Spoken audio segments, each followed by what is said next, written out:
everybody. This video is going to be about sexual tension. Mike, you write a lot about sexual tension, and I have no idea what it is, and I'm sure a lot of people out there don't know what it is. So what is it? What is sexual tension?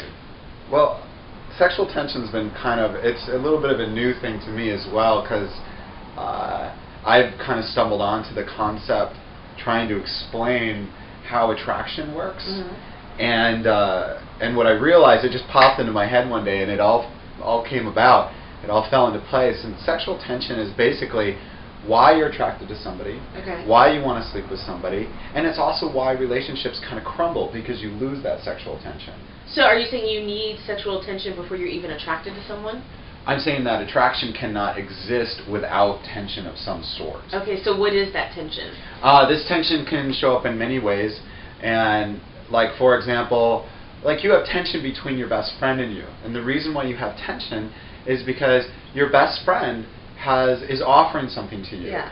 So I'm sorry to interrupt you, but tension isn't necessarily a bad thing. Absolutely not. Because when I hear tension, I'm like, oh, I don't like him, sure. I don't like you. But it's not bad. Yeah, tension's wonderful because tension allows us to grow. Really? So absolutely, tension, and this is why we're attracted to people that create tension, because tension equals they have something I want to know, something that helps me become a better, greater person.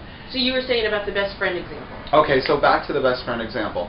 Your best friend in general is somebody that comes from a different viewpoint, different life. They push your ideas, they push your intelligence, and this is a tension. But what if you're like, my best friend is exactly like me, and the people that I'm attracted to, like my men, my dates, are exactly like me? I would argue that that is not true. Really? Yeah. Really? And a lot of people might assume that. They might choose somebody safe. But if you think about that intense, sexual, fucking amazing relationship that you had radical sexual tension. Which means a difference, because they had something to offer you that you didn't have. Well, okay, let me give you a couple examples of tension. One is the person's really intelligent, funny, and you don't feel you measure up in that degree. So you're like, oh my God, this person's amazing, I need to...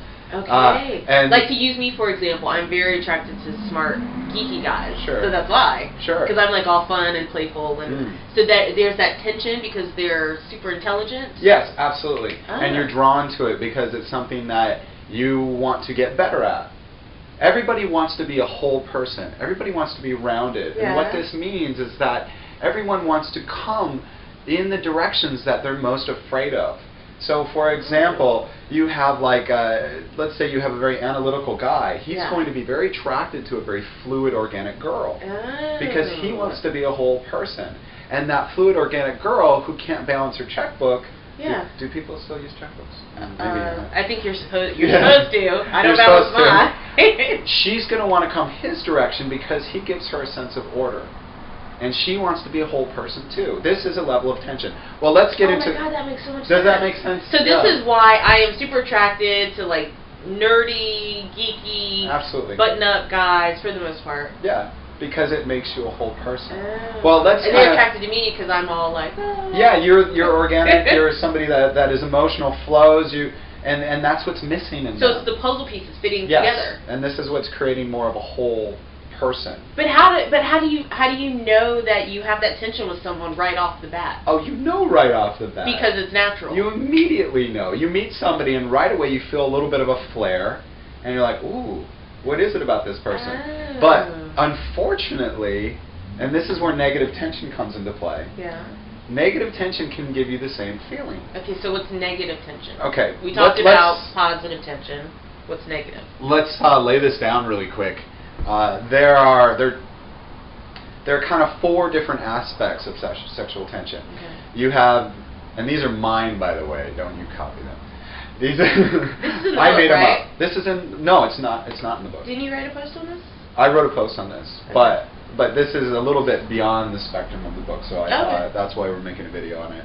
Because it's kind of hard to understand. And if you want to take the time to understand sexual tension, then wonderful, because it will definitely aid you. And it's hard to understand, but it's necessary, right? And it's like fascinating. Because I want that sexual tension, so I can be in a relationship that's going to be fun and lasting. Well, I think the most valuable part about understanding this is understanding negative sexual tension. Okay, now because what's that? so often we get into these relationships and we're so attracted to this person, but we don't realize that it's a negative sexual tension. Okay. So negative sexual tension is usually involves the inappropriate. And so the guy is married. Maybe it's your teacher. It's or something boss. or boss. And it's something that is not really appropriate. So you feel, or he has a girlfriend. or he has a girlfriend, or maybe he's just a really bad guy. Yeah. And like the bad boy. a dangerous guy. And this is why we're attracted to the bad boy, because of that negative sexual tension. You're attracted to the bad boy? Oh, very much. Yeah, especially in San Francisco. Sorry. Yeah. I digress. I got you off subject. So, let's get back on. So, this negative sexual tension is lying to you, basically, and it's connecting right to your genitals and saying, I want to have sex with this guy. I'm really attracted to this guy, but it's not real, and it's not sustainable. So we have negative tension, positive tension, and then there's two folds on that, and that's sustainable tension and unsustainable tension. Okay. So unsustainable tension is, and I just recently had this happen. I met my friend's sister, and my friend didn't know, and it was kind of inappropriate, and it was bad. Well, that was negative, slightly negative. So that's like negative but tension. that was a little bit negative. It wasn't that bad, but it was totally unsustainable. Because it's not going to last? Yeah, exactly.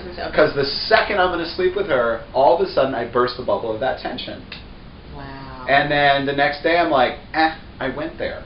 So how do you get sustainable tension? Now, sustainable tension, unfortunately, is kind of like, it's like you're comparing health food to fast food. Yeah. It's the fast food is like down dirty and it tastes good. Yeah. But it's not good for you. Yeah. So the positive, sustainable sexual tension, that's based in mutual respect. That's based in what we were talking about before, where you're gracing each other's personalities, where you're making more of a whole person.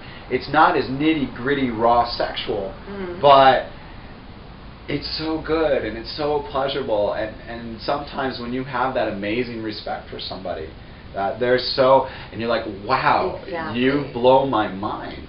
So this is positive. This is positive, and sexual, and sustainable. And that's what we want. And that's what we're looking for. Is it something that we can look for? I think it's something that we can be aware of, first of all. Okay. We can know where our negative sexual tension lies. So for example, I have a weakness with really psychotic women. Okay. And I find myself very attracted to them because that is the negative sexual tension lying inside of me. And I'm having a hard time getting rid of it. But now that I know that this is negative sexual tension, I can say, oh my God, I'm so attracted to this girl, but I know it's bullshit. I know it's fast food. Yeah, and that in my case, it would be the married or the unavailable men. I have this thing with unavailable men. And that's negative sexual tension. And that's totally negative and unsustainable. And unsustainable. So if any of you are out there dating a married man or someone with a boyfriend, negative and unsustainable. And unsustainable. Not what you want. It's not what you want. So we're looking for the positive, and we want to stick with the positive because that's what's going to last. That's what's going to create a long-term relationship, and that's going to fucking create good sex. Okay. I think we got this. Yay!